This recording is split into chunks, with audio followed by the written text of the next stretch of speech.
dalam nama Bapa dan Putra dan Roh Kudus. Amin.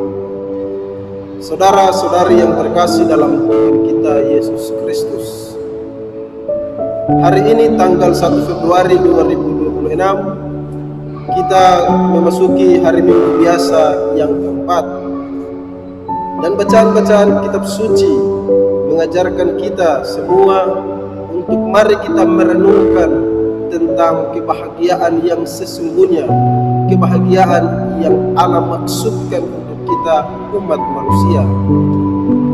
Semua orang tentu ingin untuk bahagia. Secara normal manusia ingin mencari kebahagiaan. Mungkin manusia yang sakit jiwanya saja yang tidak ingin untuk menikmati kebahagiaan dan mencarinya. Ada cara-cara untuk orang senantiasa mencari kebahagiaan itu. Mereka merasa bahagia apabila mempunyai harta yang banyak. Ada yang merasa bahagia jika memiliki uang yang cukup, materi yang menggiurkan, posisi jabatan yang baik. Tetapi ada pula yang merasa bahagia tanpa materi yang banyak, tanpa uang yang cukup, tanpa jabatan yang menyenangkan. Misalnya, ada keluarga yang ingin sekali untuk berkumpul bersama keluarga, makan di meja makan secara bersama-sama tanpa harus menikmati hidangan yang serba enak dan mewah. Itulah realita orang yang bisa bahagia tanpa kebahagiaan duniawi yang kita pahami selama ini. Yesus dalam bacaan Injil menampilkan khotbahnya di bukit tentang sabda bahagia. Semua orang ingin untuk mencari kebahagiaan. Yesus mewartakan sabda bahagia bukan kepada orang yang memiliki jabatan yang tinggi, orang yang kaya, orang yang sukses, tetapi sabda bahagia itu diwartakan kepada orang-orang yang kecil dan sederhana. Refleksi Sefanya dalam bacaan yang pertama menampilkan bagaimana pribadi kita untuk menanggapi sabda bahagia yang ditawarkan oleh Allah. Kita dituntut untuk senantiasa memiliki sikap yang rendah hati. Nabi Sefanya mengajak kita semua untuk bagaimana kita datang dengan sikap kerendahan hati dan meminta pertolongan dari Tuhan. Kita selalu ingin untuk sehat, kita selalu ingin untuk kuat. Ada yang malu jika terlihat lemah, tetapi kelemahan itu justru kita sampaikan dan kita mohonkan kepada Tuhan agar Ia menguatkan kita dalam segala kelemahan. Santo Paulus dalam bacaan yang kedua mengajak kita juga umat beriman untuk senantiasa memiliki sikap kerendahan hati itu.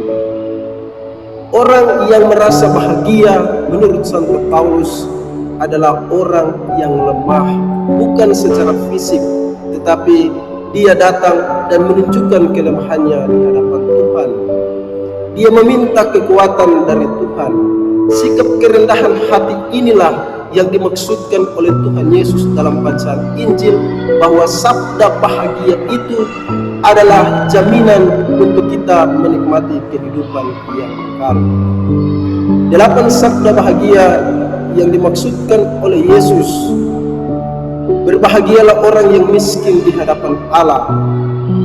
Kita senantiasa diajarkan oleh Tuhan Yesus bahwa kita tidak membenci harta-harta duniawi. Kita tidak membenci uang. Kita tidak ingin juga untuk hidup terlihat miskin. Tetapi Yesus maksudkan kepada kita bahwa kita memiliki kebahagiaan yang sejati. Sabda bahagia inilah yang dimaksudkan agar kita senantiasa hidup di dalam tuntunan Allah. Kita senantiasa lapar dan haus akan sabda Allah. Kita senantiasa memiliki kerinduan untuk dekat dengan Tuhan. kita senantiasa memiliki kerinduan untuk dekat dengan sesama. Inilah yang dimaksudkan oleh Yesus tentang sabda bahagia pada saat ini. Saudara-saudari yang terkasih dalam Tuhan kita Yesus Kristus, implikasi dari pewartaan Yesus tentang sabda bahagia hari ini kepada kita semua umat beriman, bahwa dalam kehidupan keluarga, masing-masing rumah tangga sibuk dengan pekerjaannya, profesinya sendiri-sendiri, mencari uang untuk memenuhi kebutuhan rumah tangga. Tetapi tidak boleh dilupakan bahwa kebersamaan dalam rumah tangga adalah kebahagiaan. Bagi kita yang berada di lingkungan kerja, kita juga memiliki sikap profesional untuk bagaimana kita menikmati kebahagiaan dalam lingkungan kerja itu. Tetapi kita dituntut untuk bersikap jujur dan adil kepada atasan dan rekan kerja. Di dalam lingkungan kita sehari-hari, lingkungan masyarakat, bagaimana kita diajak untuk memiliki semangat cinta kasih kepada semua orang yang kita jumpai. Kehadiran kita membawakan kesegaran untuk orang lain. Kata-kata kita memberikan kesejukan kepada orang lain.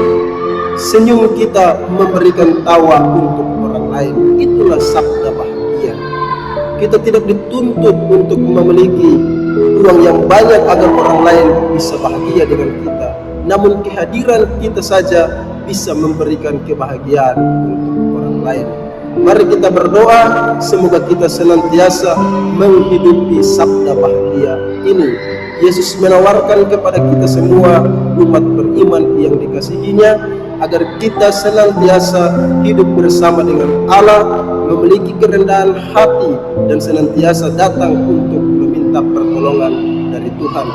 Tuhan tidak menunggu untuk kita menjadi sempurna, tetapi dalam kelemahan itulah kita disempurnakan oleh Allah untuk senantiasa bahagia tinggal bersama dengan Allah. Semoga demikian. Amin. Dalam nama Bapa dan Putra dan Roh Kudus.